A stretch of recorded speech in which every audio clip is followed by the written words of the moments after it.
Yeah. Good point. Yeah.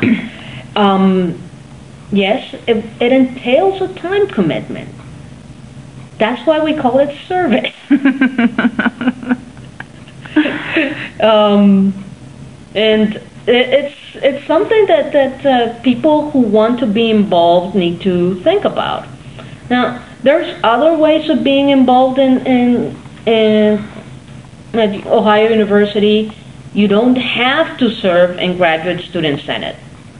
Okay, maybe that goes contrary to what Graduate Student Senate wants to achieve with these videos, but I think that people should be aware that you can get involved in an organization. For example, there's a lot of very proactive work being done by the international students through their organizations. Mm-hmm. Like the gay and lesbian community do a lot of wonderful things through involvement in with the Office of GLBT Affairs. The Women's Center has really good opportunities for graduate students to present their work and to participate and to be more integrated into the community, which is something that sometimes we forget as graduate students. I mean, I think that I've told you this before, that I've always made the distinction between the ivory tower academics and the kind of the beer and pretzel academic. Mm-hmm. That you get down, you live in the community, you learn what people's concerns are, and you kind of like speak to them in their own language instead of just spouting theory like you're some kind of a geyser. And I can tell you that I feel that my experience at Ohio University has been richer and more diverse because I've tried purposefully to be involved with my community. Just to know what life in Athens is about. Mm-hmm. And it's not just that we can go on a shuffle and ransack 20 uptown bars or whatever. I mean, there's wonderful opportunities in this community that are available if you just make a little time to engage with them.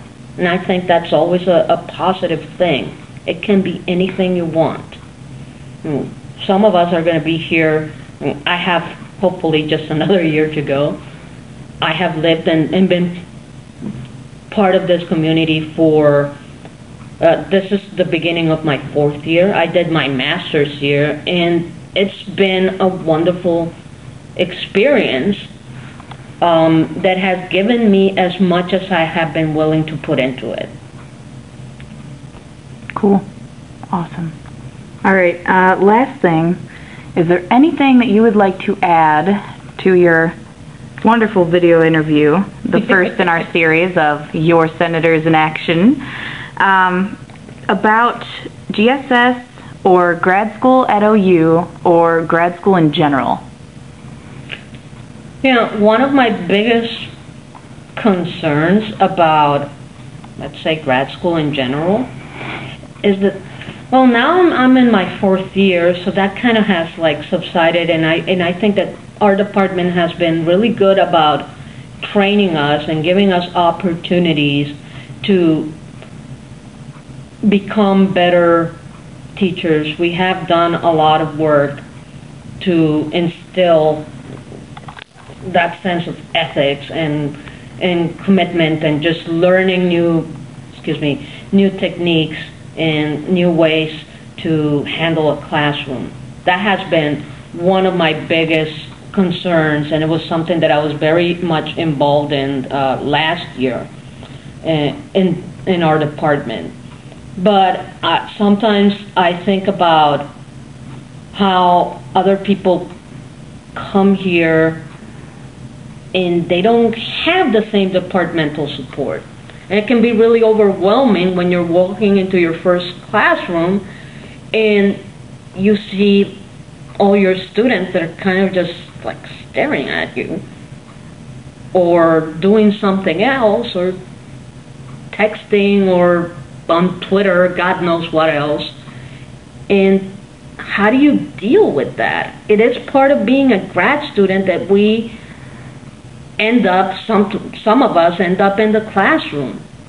And I for one, believe that there should be more use of the resources that are available at Ohio University to deal with those things. I mean, we have the Center for Teaching and Learning, and that's a really good opportunity to improve. I've attended some of their workshops. There was a wonderful one on using blogs and wikis for your courses, and how to use that as a tool to teach students how to improve as writers and critical thinkers. And I thought, wow, I never thought about that. Had I not gone, I wouldn't be using those tools in my own teaching. I would have never known.